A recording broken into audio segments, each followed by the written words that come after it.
Yeah, Juelz Santana, what the game's been missing, what everybody's been waiting for, you dig? I mean, I don't know, this time around I really felt like I need to come in and really go hard and do it extra big this time around. So first and foremost, I had to structure a plan going into the studio. Like, for those who don't know, it's been a long stretch before my last album, and this album I just put out, which you'll see is a lot of growth and a lot of maturity, which my first album was very mature for just me coming out being such a young dude, you know what I mean? And this album, compared to my last album, the difference I would say is, like last album, I was just a lot more personal, lot more personal, just digging into everything I had to offer and let people know. I just felt like I wanted to let people know that, and I kind of felt like it was real deep for a lot of people, you know what I'm saying, to really grasp and get at the time, you know, but it was still a great thing. It was still loved and accepted by a lot of people, you know what I mean, and it enabled me to do what I'm doing now, still be here and get this second time around, which is seeming like it's gonna be a real beautiful time around, you dig? But like I said, I came in this time around with a plan. Like, I know what I want to do this time around. You know what I mean? I want to just have fun, just enjoy the music, you dig?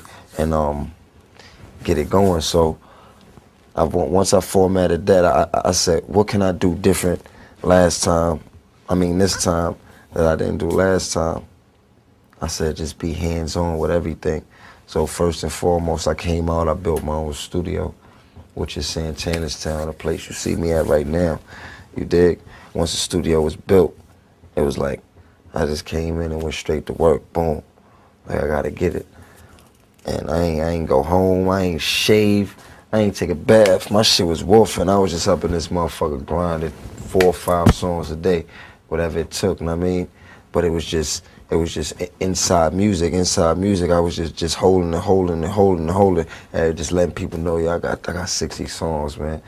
I got 70 songs. Niggas like, word, I got my own studio. Gradually, people started coming out to my studio, you know, label people, shit like that. You know what I mean? And really starting to get the drift, but I still didn't really feel like people was really understanding what I did. Maybe it was because what my last album had did. I mean, maybe it wasn't a big enough success. People really didn't understand.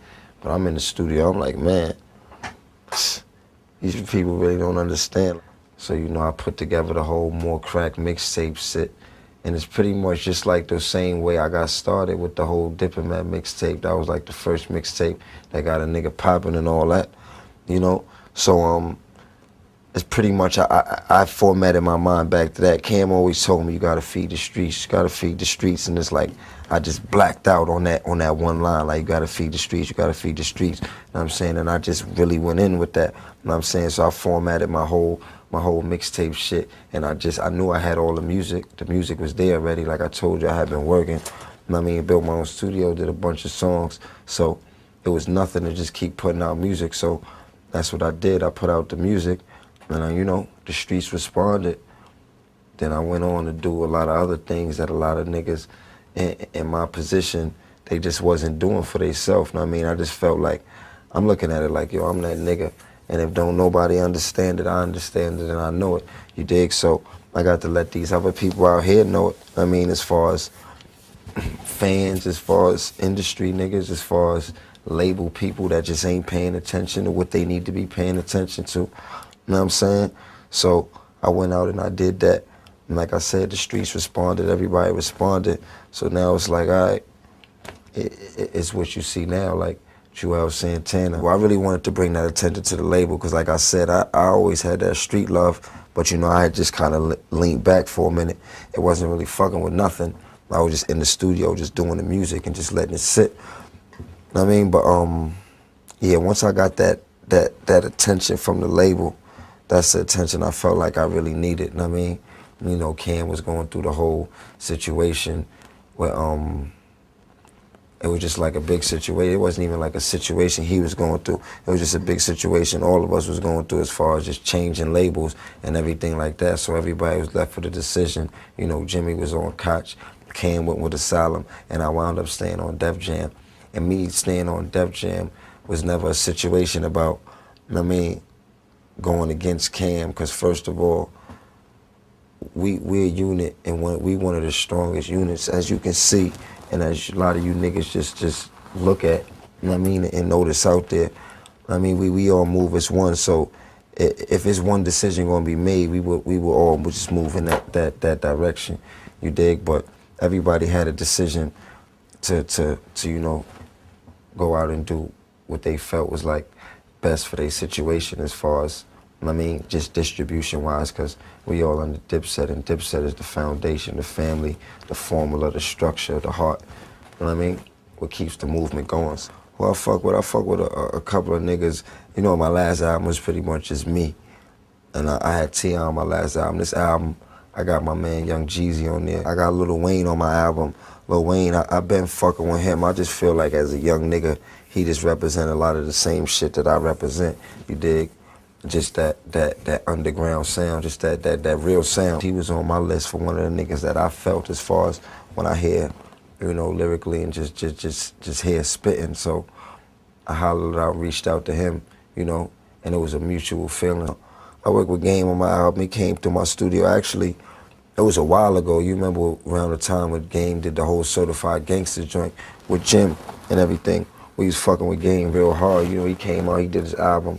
He was real successful, so I haven't really seen Game like that in a minute, but he came to this studio right here, Santana's Town, laid the joint down for my album, and it was crazy. I got my man Sizzler on the album, Sizzler Kalungia, one of the realest reggae artists to ever do it.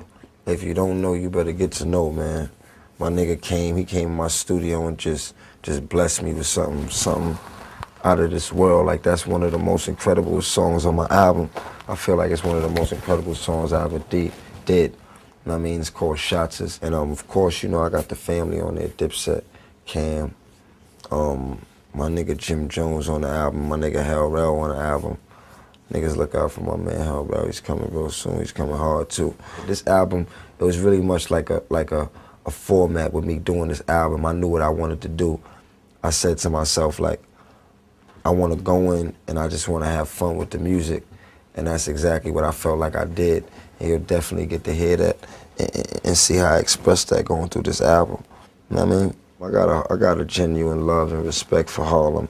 So it was a must that anything I could do to get back to Harlem, I did. And, you know, building the store was like one of the first ventures that I did for Harlem, you know, and especially like for my hood, my area, which is 151st.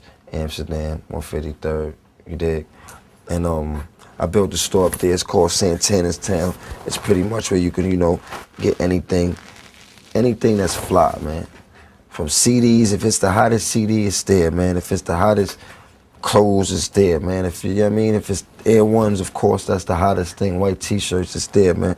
So, you know, it was a real small thing that just turned out to be a real nice and a real big thing, especially for my hood and my community. You know, and I do things like I have annual cookouts every year. Rest in peace to my grandmother, Evelyn Johnson. I just had one this year, and it was just real big. Harlem really came out and showed so much love. And I mean, they let me know, you know, it's just a lot of love, and I really appreciated that. You know what I'm saying? Especially like I said, for the cause that it represented. And I mean, rest in peace to my grandmother, Evelyn Johnson.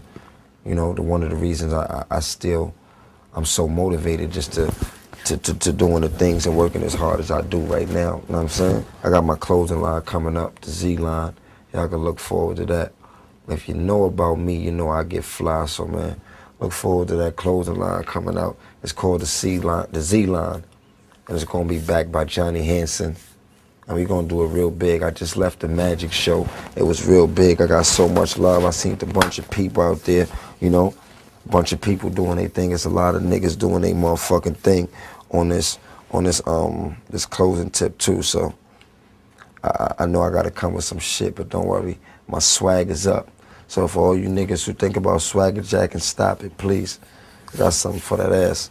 And the thing about me that I feel like really makes me different from a lot of these niggas, and the reason my shit is just a lot more felt than a lot of these niggas out here is because, I mean, what a lot of these people don't realize, and one thing I know that I realize, is it's always gonna be room for real shit and real music, you know what I mean? So as long as you come with some shit, you know what I mean, that comes from your heart, you dig, and that's real and genuine to you, niggas is gonna feel it. You can rap about whatever you wanna rap about and still be accepted, cause it's a million people that live your life. If it's billions of people in the world, you know what I mean, and it's people that nobody is still even touched because nobody is bothered to just be they self and just say, you know what, I'm a rap about this. So you got people out there that's still just waiting to be touched, you know what I mean? So you could do whatever the fuck you want to do, you know what I mean? Bottom line, man, people got to start being original and just coming up with their own shit. That's why I named my shit What the Game's Been Missing. But this is definitely some shit that nobody else is doing, and that was the whole format and formula of this album. Like, I had to look out there and say, what is everybody else not doing? You know what I mean? Like, still be real to myself, not make my shit so much different to the point where it's like, where the fuck is this nigga coming from? Because I'm still a real nigga, I'm still a street nigga, and I still gotta let niggas know, what I mean, where I come from and what I do, but it's just in my way, and making it different from what everybody